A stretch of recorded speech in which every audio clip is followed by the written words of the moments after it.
नमस्कार, आप देख रहे हैं अंकित टाइम्स। मैं हूं आपके साथ शिखा शुक्ला।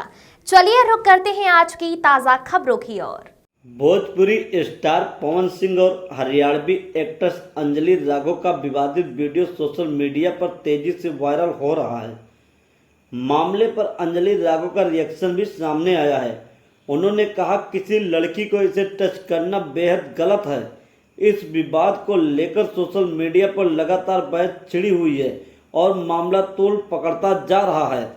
सारी बात ये थी कि जब इनका सॉन्ग के लिए मेरे पास कॉल आया तो मैंने सारी चीजें क्लियर कर ली थी कि इसमें ऐसा वैसा कॉस्ट्यूम तो नहीं है, कोई डबल मीनिंग लाइन तो नहीं है और इसमें ऐसा वैसा सीन तो नहीं है। और मैं शूट पर गई, शूट पे सब कुछ नॉर्मल था, मुझे कोई प्रॉब्लम नहीं हुई।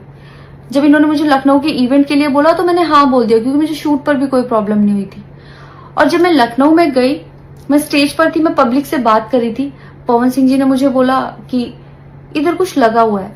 उससे थोड़ी देर पहले ही मेरी ड्रेस वो न्यू थी, साड़ी में नीचे टैग लगा रह गया था। तो मेरे दिमाग में आया कि शायद ब्लाउज का भी टैग लटक रहा होगा।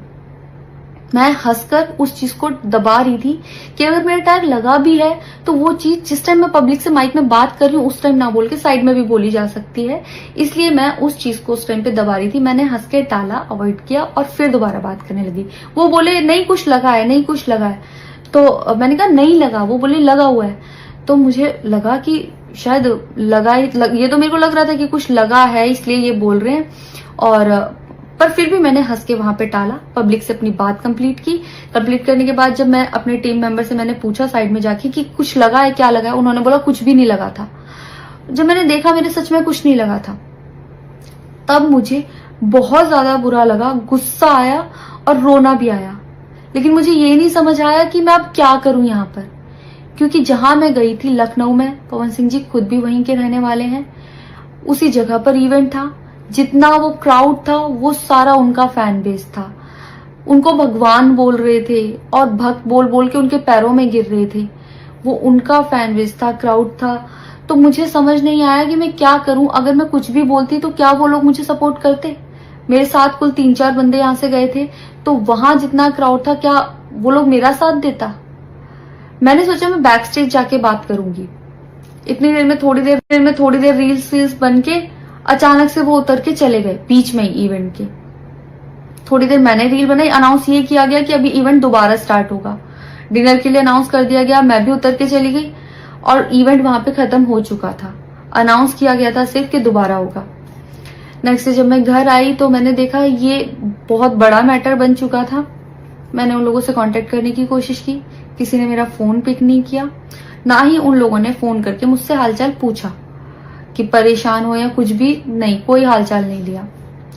मैं पोस्ट करना चाहती थी, जो लोग लिख रहे थे कि मजे आए या हंस रही है, मैं रिप्लाई में पोस्ट करना चाहती थी। मेरे को किसी का कॉल आया था कि पवन सिंह की पीआर टीम बहुत स्ट्रांग है और कुछ भी ऐसा वैसा मत लिखना और ना पोस्ट करना, क्योंकि वो लोग अगर कुछ लिखेंगे ना बहुत कुछ उल्टा लिख देंगे तुम्हारे लिए और बहुत कुछ कहेंगे और बहुत बड़ा मैटर बन जाएगा। अभी जितना परेशान हो उससे ज्यादा परेशान हो जाओगी, तो छोड़ो। मैंने ये सोच के इस चीज को अवॉइड किया। मुझे लगा 1-2 दिन में मैटर थोड़ा ठंडा हो जाएगा, कोई बात नहीं। मैंने कहा पर्सनली कभी बात करूंगी इस बारे में इनसे।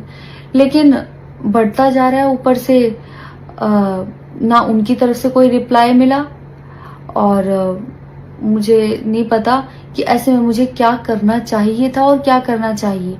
आप लोग मुझे बताओ, मुझे ऐसे में क्या करना चाहिए। मैं बिल्कुल भी सपोर्ट नहीं करती कि हाँ ये चीज नॉर्मल है या इसको नॉर्मल समझूं।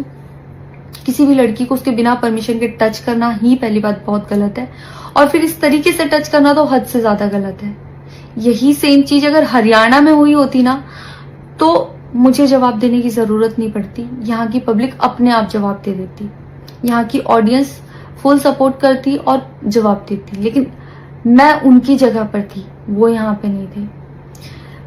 इससे मुझे ये लेसन मिला है कि मैं भोजपुरी इंडस्ट्री में अब काम नहीं करूंगी। आर्टिस्ट हूं तो नई नई चीजें ट्राई करने का मन करता है कि ये भी ट्राई करूं, ये भी ट्राई करूं, ये भी ट्राई करूं। कुछ भी अलग सा आता है तो करने का मन करता है कि कुछ अलग होगा, कुछ नया ट्राई करती हूँ। और वो भी पवन सिंह जैसे सीनियर आर्टिस्ट के साथ कोलैबोरेशन थी तो हुआ कि हाँ कर लेती हूँ। होता है, अगर वो भी नहीं होते तब भी अगर कोई मेरे पास मराठी का भी प्रोजेक्ट आता तो मैं सोचती कि हाँ कुछ चेंज होगा, कुछ नया सीखने को मिलेगा, ट्राई करती हूँ।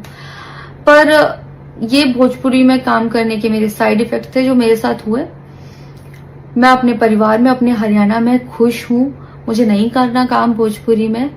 पर आप लोग मुझे जरूर बताना कि इस सिचुएशन में अगर आप होते और आप वहां पर होते तो आप उस टाइम पर क्या करते और मेरी गलती कहाँ है। जय श्री राम।